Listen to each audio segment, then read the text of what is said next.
എന്താ പറയുക നടന്ന സംഭവങ്ങളാണ്. കാരണം ഇന്നും കേരളത്തിൽ KSRTC സ്റ്റാൻഡുകളിൽ കറക്റ്റായിട്ട് ബാത്റൂം ഇല്ല. ബാത്റൂം ഉണ്ടെങ്കിലോ അതിന് കുറ്റിയില്ല, കൊളുത്തുമില്ല, ഒരു ഭണ്ഡാരവും ഇല്ല. അതാദ്യം മാറുക എന്നുള്ള മെസ്സേജുള്ള സിനിമയാണ്. കാരണം ഒരാൾക്ക് കുസി പോകാൻ മുട്ടുക എന്നുള്ളത് പ്രകൃതി രമ്യമായിട്ട് എല്ലാവർക്കും തോന്നുന്ന പരിപാടിയാണ്.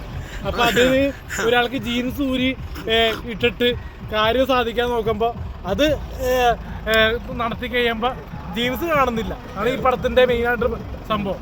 അപ്പോൾ ജീൻസ് എടുത്തിട്ട് പോകാൻ മാത്രമുള്ള ആൾക്കാരുണ്ടോ ഭൂമിയിലെന്ന് ഞാൻ ഓർക്കണം. കാരണം ഒരാൾക്ക് ഡ്രസ്സ് മാറാനുള്ള സൗകര്യം ഇല്ലയെന്ന് ഞാൻ ചോദിക്കുന്നത്. അതിനെപ്പറ്റി എന്താ പറയുന്നത്? അതിനെക്കുറിച്ച് പറയുകയാണെങ്കിൽ ഇപ്പോൾ ഇദ്ദേഹം പറഞ്ഞല്ലോ ബാത്റൂമിൽ പോയി കുറ്റിയില്ല കൊളുത്തില്ല എന്നൊക്കെ പറയാം. എൻ്റെ ഒരു പ്രിയപ്പെട്ട ഒരു കൂട്ടുകാരനുണ്ടായ ഒരു അനുഭവം ഞാൻ പറയുകയാണ്, അവിടെ പങ്കുവയ്ക്കുകയാണ്. അപ്പോൾ പേര് ഞാൻ പറയുന്നില്ല, വേണമെങ്കിൽ കുപ്പി വെച്ചൊന്ന് മുട്ടിത്തരാം അദ്ദേഹത്തെ. പെരുമ്പാവൂർ KSRTC സ്റ്റാൻഡിൽ ഒരു ദിവസം അന്ന് ഇദ്ദേഹം യൂബറിലൊന്നും പോകില്ലായിരുന്നു, അതിനുള്ള കാശൊന്നും ഇല്ല, റംബൂര മാത്രമല്ല കയ്യിലുള്ളൂ. ആ സമയത്ത് പുള്ളിക്കൊന്ന് തൂറാൻ വിട്ടി. പുള്ളി ഓടി നേരെ അവിടെയുള്ളൊരു മറ്റേ ഇതുണ്ടല്ലോ പൈസ കൊടുത്ത് കയറണേ, അതിന് പൈസ ഇല്ലായിരുന്നു. അപ്പോൾ എന്നെ വിളിച്ചു ചേട്ടാ പൈസ കൊടുത്ത് തരുമെന്ന് പറഞ്ഞു. അങ്ങനെ ഞാനൊരു 10 രൂപ അവിടെ നിന്ന് അങ്ങോട്ട് ഒപ്പിച്ച് കൊടുത്തു. അപ്പോൾ പറയാം ചേച്ചി പറയാം 20 രൂപയാണ്. അത് കേൾക്കുക പഴയ കഥയാടാ. അങ്ങനെ ഞാൻ കയറി കഴിഞ്ഞ എല്ലാം കഴിഞ്ഞ് കഴിഞ്ഞപ്പോഴല്ലോ ഇവന് ഓടി വന്നിട്ട് പറഞ്ഞു ചേട്ടാ ഫോണിങ് എടുത്തേന്ന്. ഫോൺ ഇവിടെ പിന്നെ ഞങ്ങൾ അവിടെ കിടന്ന് മൊത്തം തപ്പി, ഫോണില്ല. ഏറ്റവും അവസാനം ഇപ്പം കിടന്ന് കരച്ചിലായി. ആ ഫോൺ പോയി എൻ്റെ സോഷ്യൽ മീഡിയ പോകുന്നൊക്കെ പറഞ്ഞ് ഭയങ്കര കരച്ചിലായിരുന്നു.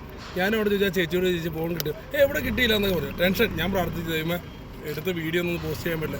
കുറേ കഴിഞ്ഞപ്പോഴല്ലോ ഞാൻ പുള്ളി ഒന്നുകൂടെ പോയി നോക്കട്ടെ എന്ന് പറഞ്ഞ് ബാത്റൂമിലേക്ക് കയറി പോകണ്ട. കുറേ കഴിഞ്ഞിട്ട് ഫോണിങ്ങനെ എടുത്തുകൊണ്ട് തന്നെയാണ്.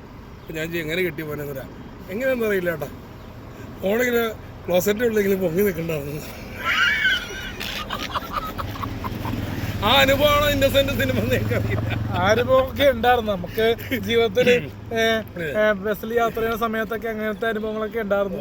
കാരണം ഇപ്പൊ പറഞ്ഞ കുറ്റിയും കൊളുത്തും ഇല്ലാണ്ട് കാലുകൊണ്ട് അമർത്തി വെച്ചിട്ട് കാര്യം സാധിക്കേണ്ട കാര്യങ്ങളൊക്കെ ഉണ്ടായിരുന്നു. കാര്യങ്ങൾ സാധിക്കണം. കുറ്റിയും കൊളുത്തും ഇല്ലാത്ത കാലുകൊണ്ട് തള്ളി വെക്കുമല്ലോ ഇങ്ങനെ അമർത്തി വെച്ചിട്ടൊക്കെ ബാത്റൂമിൽ. പേടിച്ചല്ലേ ഇരിക്കണേ, അതായത് ഇങ്ങനെ പാൻറ് ഊരി വെച്ചിട്ട് ഇങ്ങനെ ഇരിക്കുമല്ലോ. അപ്പൊ ഇങ്ങനെ ഒരു കാലം കൂടെ എങ്ങനെ അത് സാധിക്കും എന്നാണ് ഞാൻ ചോദിക്കുന്നത്. എല്ലാം സാധിക്കും അതല്ലേ.